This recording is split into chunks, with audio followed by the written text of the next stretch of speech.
Hello, hello, hello, everyone. Good morning, good afternoon, good evening. Welcome back. We're going to be reading part 2 of chapters 6 through 10 in Living Untethered. Now, when I say we're reading 6 through 10, I just mean in the next 2 videos, we're reading part 2, chapters 6 through 10. We'll definitely read chapters 6 and 7 today. And then depending on how long those are, we might read number 8. And then the next video may just contain the last 2 chapters of that section. So in part 2, we're talking about the outside world. That's going to be the theme for the next 5 chapters. So let's go ahead and get started. So chapter 6 is titled The Moment in Front of You. Okay, so remember we're talking about the outside world. Keeping perspective is essential at every stage on our path toward inner freedom. The solid ground we keep coming back to is that you are in there, you know that you're in there, and you've always known you are in there.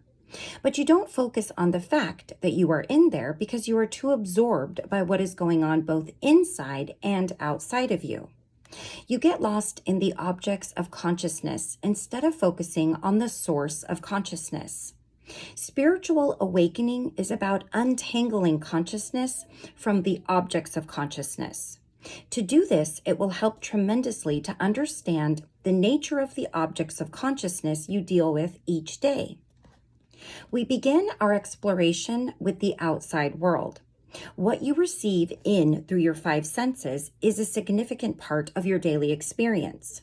You are inundated each day with an unending stream of sights, sounds, tastes, smells, and touches.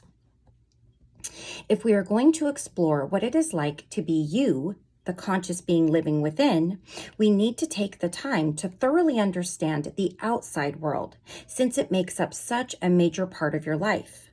What is actually out there? Where did it come from? And what is your relationship to it? Let's begin by exploring your relationship to the world around you. We'll start by making a statement that you probably will not agree with. The moment in front of you right now has absolutely nothing to do with you. Before you disagree, just look at the moment in front of you. Don't do anything with it. Don't meditate on it or try to be positive about it. Just notice that there is a moment in front of you. Now, look to the left. There's a different moment in front of you. Look to the right. There's yet another moment in front of you. Those moments were there before you looked at them, and they will still be there when you're done looking. How many moments exist in the world right now that you are not looking at? How about in the entire universe? You must admit that those moments have nothing to do with you. They belong to themselves and their relationship to all that surrounds them. You didn't create them, and you don't make them come and go. They are just there. The moment in front of you is just another moment in the universe that exists even when you're not looking at it. It is completely impersonal. Nonetheless, the moment in front of you doesn't seem impersonal. It seems very personal. That is why it can cause so much trouble. You suffer when the moment in front of you is not the way you want it to be, and you rejoice when it matches your preferences. As we will explore in later chapters, this is because of something you are bringing into the moment. It is not something intrinsic to the moment itself. All moments in the universe are simply moments in the universe. You are the one bringing your personal preferences into these impersonal moments and making them seem personal. Wow. This is our first encounter with seeing how difficult it is to surrender our habitual way of looking at things. We are perfectly willing to admit that what is going on in Timbuktu right now has nothing to do with us. Likewise, we have no problem admitting that the rings of Saturn, the big storm on Jupiter, and the sands of Mars have nothing to do with us. In other words, more than 99.9999% of the universe has nothing to do with us. But somehow the 0.00001% does. Which 0.0000% does? The part that's in front of you, that's the percent. Somehow, because you're looking at it, it's no longer part of the impersonal universe. It has become personal. The problem is you have made a really big deal out of the moment in front of you throughout your life. by bringing your personal preferences into that moment. Notice that the billions of people who are not looking at the moment in front of you don't have any problem with it.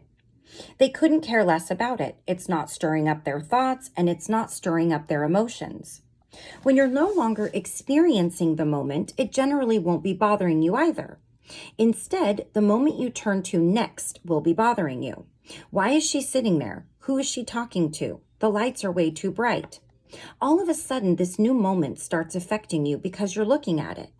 The truth of the matter is, it existed exactly the same before you looked at it.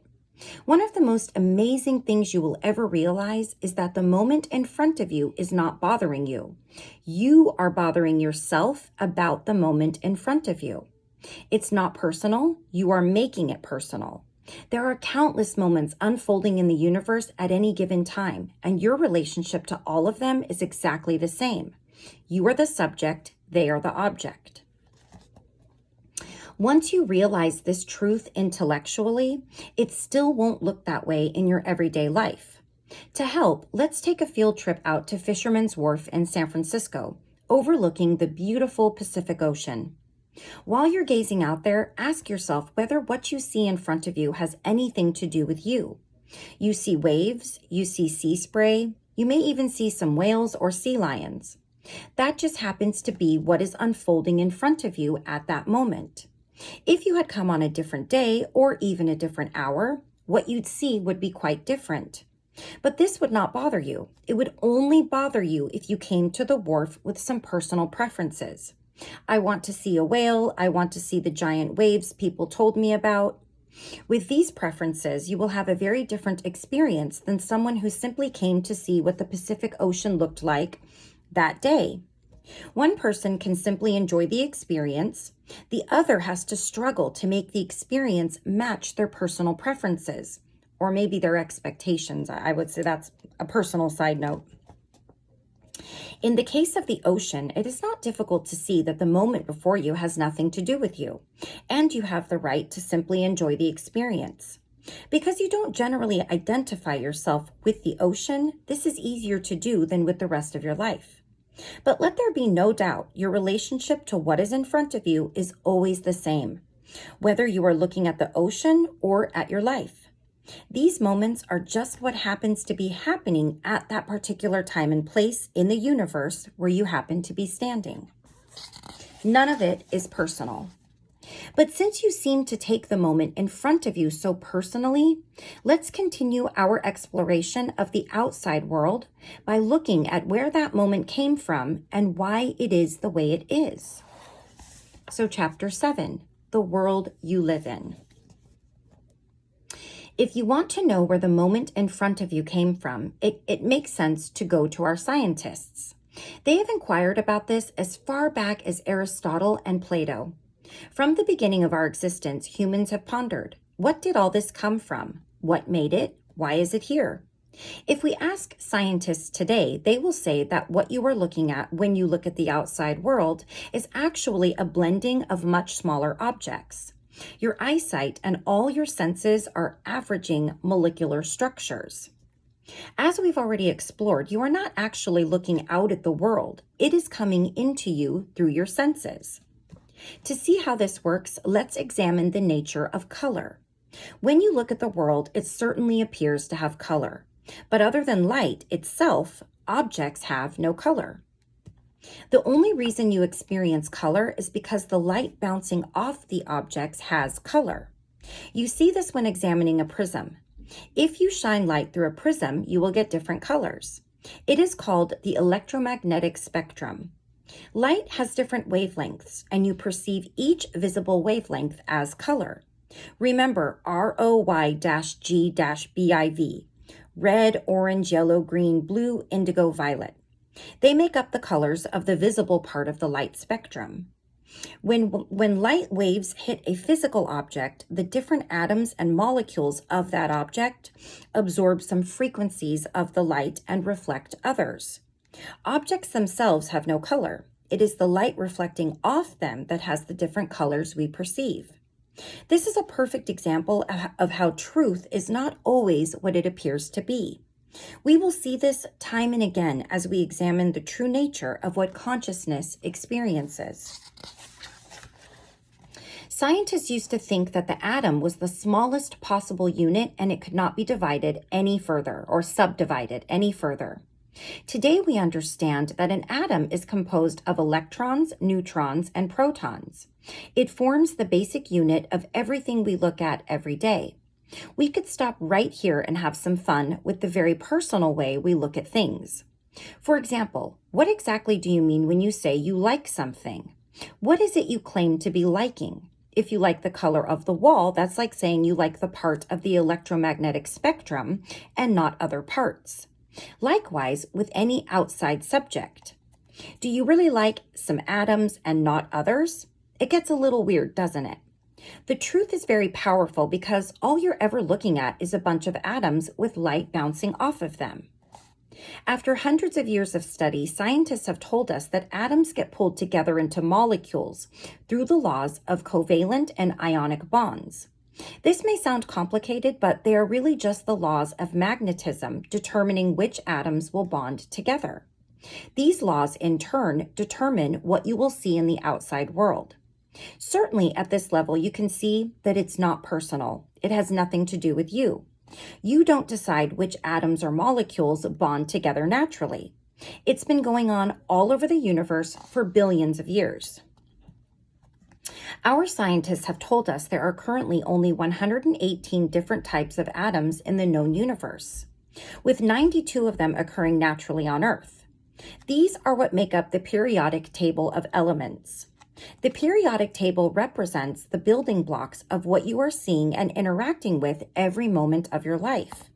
This is not just on Earth. All the stars, the planets, and everything everywhere that we've encountered are made from these basic elements. Many of you have studied the natural sciences in school, but what if you apply what you've learned to your everyday life? What's in front of you is simply the accumulation of mass amounts of atoms being pulled together by the laws of nature. It's all just science. Nothing is personal. Becoming personally offended by the flow of atoms as they pass by you is so illogical.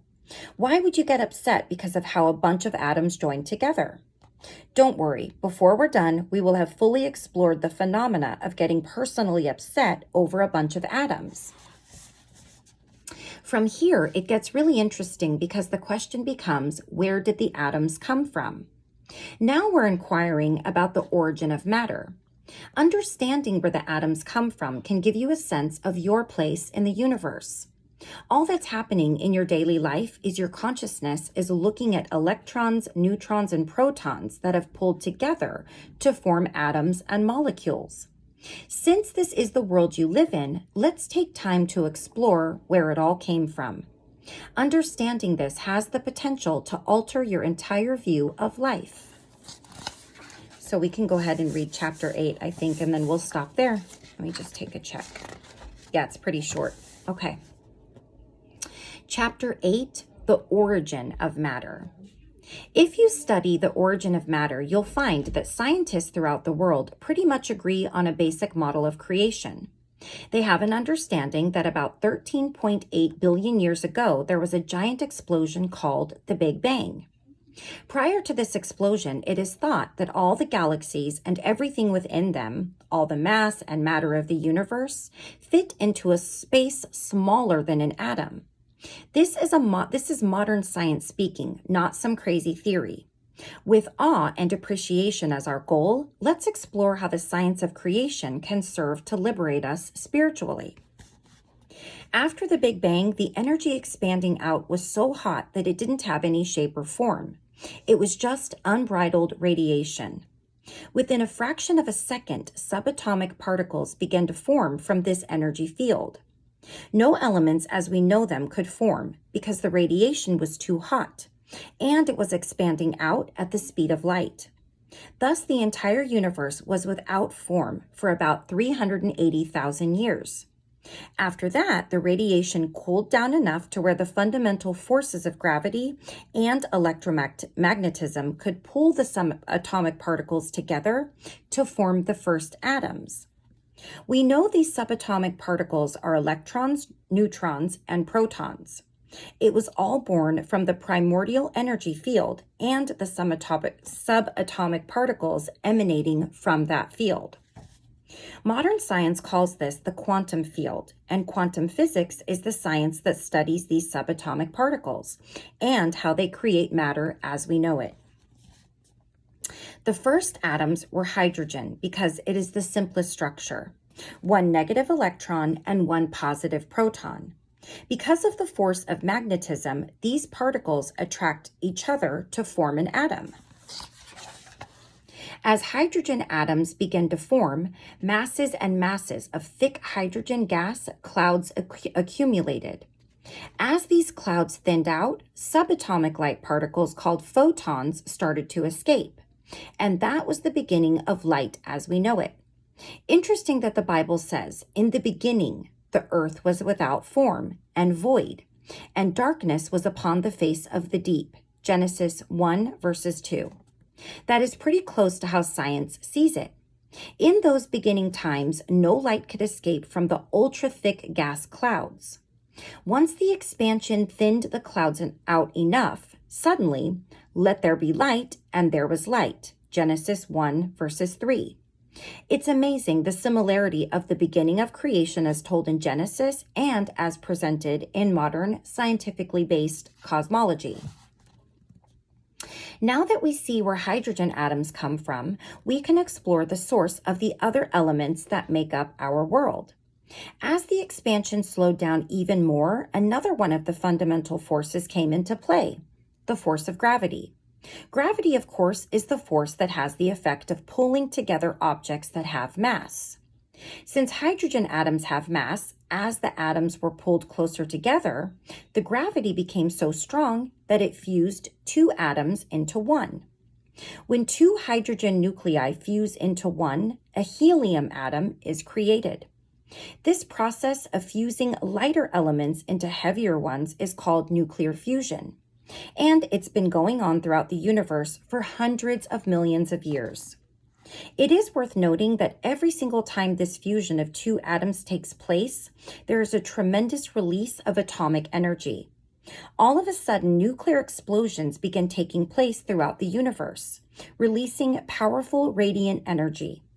This is the birth of what we call the primary stars. A star is born by the fusing together of hydrogen atoms, which release tremendous amounts of energy and leaves helium atoms as its byproduct. You can think of helium as the ash left behind by this hydrogen fusion process. Wherever the clouds of hydrogen gas were thickest after the Big Bang, the first primary stars started to burn. That is literally where stars come from. Every star you look at to this day was born through the hydrogen fusion process. Though this all started 13.8 billion years ago, we have scientific evidence of it today. Stars are being born right now, and we can observe the process. If you have binoculars strong enough to see the Orion Nebula, you will see gases with stars shining inside. Nebulae like the Orion and Horsehead are not just beautiful pictures of glowing, colorful gas clouds. They are nurseries for stars. Stars are being born inside these gas clouds via the same exact process that happened 13.8 billion years ago when the first stars were created. Stars are born and, as we shall see, also die in a cosmic cycle of life, mirroring what is going on here on Earth.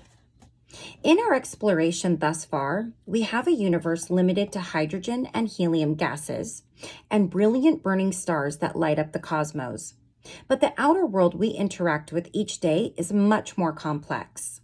Where did the rest come from? To understand this, we must first take a closer look at the life cycle of a star. As the hydrogen gases within a star keep fusing, gravity pulls the produced helium into the core of the star because helium is heavier than hydrogen. This increases the gravitational pull of the core enough to offset the outward radiance of the explosions caused by hydrogen fusion. This is how the star stays stable. What happens when the star runs out of hydrogen to fuse? The stars will start to die. In the early stages of the dying process, any hydrogen remaining outside the core will ignite and expand outward to create a red giant star that is many times the size of the original star. To put this in perspective, when a star the size of our sun begins to run out of hydrogen to burn, it will expand into a giant, will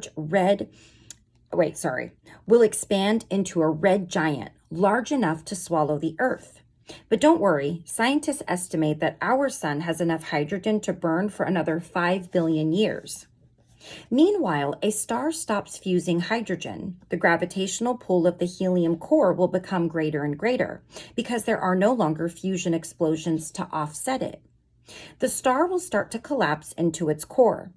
Depending upon the original size of the star, its core will either drift off into space, or the increased force of the gravity on the core will become great enough to begin fusing helium into more complex elements, such as carbon. The fusion process of these more complex elements will reignite the star even hotter than before. Depending upon the size of the star, these death throes can go on again. Cycle after cycle, more and more complex elements will become the byproduct of fusion of lighter elements. And eventually the star will begin to collapse again as it runs out of fuel. Every time this death cycle takes place, more and more elements of the periodic table are created. How many of these cycles of death and rebirth a star will go through is dependent upon the original size of the star. The larger the star, the greater the gravitational force exerted during its collapse, and thus the greater force available to reignite the fusion process of the more complex elements. In most stars, this process will stop when the byproduct of fusion is iron, or element 26 in the periodic table. This is because iron absorbs more heat during fusion than the fusion process creates. Thus, iron will not sustain a fusion reaction. Large stars will progress until they have cores of iron surrounded by shells of the remaining elements from the previous cycles that were not fully burned. This is how the lighter elements on the periodic table, which is 1 to 26, were created. All the elements from hydrogen to iron. As interesting and educational as all of this is, remember that the purpose of this discussion is to see where the outside world comes from. As amazing as it seems, the elements that make up our world were forged in the stars. Take your body, for example. We have already explained where all the elements that make up your body come from. They are the direct byproducts of what makes the stars shine. Almost 99% of the mass of human body is made up of 6 elements: oxygen, carbon, hydrogen, nitrogen, calcium, and phosphorus. All of these elements are lighter than iron, and thus were produced by the burning of commonplace stars. We know all of this as fact, not theory. Scientists have studied stars at all stages of the stellar life cycle, and we know what we are made of. Regardless, some people ask, don't these scientific facts challenge my belief that God is the creator of the universe? An appropriate response would be, of course not. They merely show you how God created all the structures in the universe. I know there is a lot of controversy with the Big Bang Theory, so I think that's what the author is laying out, that God created even the Big Bang Theory. And I do know in Christ's letters, if you've braved listening to Christ's letters or have read them, he does talk about the Big Bang Theory. And if you're not familiar with Christ's letters and you want to be, you can absolutely go on YouTube. There is a channel called The Impersonal Life, I believe, that has published all 9 of them. They're each about an hour and a half long. And if you're interested in learning more about Jesus while he was here on earth, if you question what his message really was and how it may have been misinterpreted, I highly recommend that you listen to it with an open heart, leaving your preconceived notions and what you've been programmed to believe at the door, because you really do get a very eye-opening and actually a very beautiful experience of hearing some things that are not in the Bible or that were in the Bible that is said to be misinterpreted. But he does talk about the Big Bang Theory. All right, sorry. The stars are the furnaces that were used to create the universe. Every single atom you interact with was created in the stars. And at this very moment, billions and billions of stars are forging more elements. In Pittsburgh, we have steel furnaces that are so hot we can forge steel. We use that material to build our giant skyscrapers. Likewise, the stars are the furnaces that have forged the atoms we interact with every day. Hopefully, you will never again look up at the stars in the same way. All right, so we'll go ahead and stop right there. And in our next video, we will read chapters 9 and 10 for this part. And the next chapter is titled The Power of Creation. So we will read The Power of Creation, and we will read a chapter 10 called It's Not Personal. So we will stop right there. And until next time, as always, please take care of yourself. Please take care of those around you. I will see you again very soon for the last part of this section of the book. Okay? Take care. Bye-bye.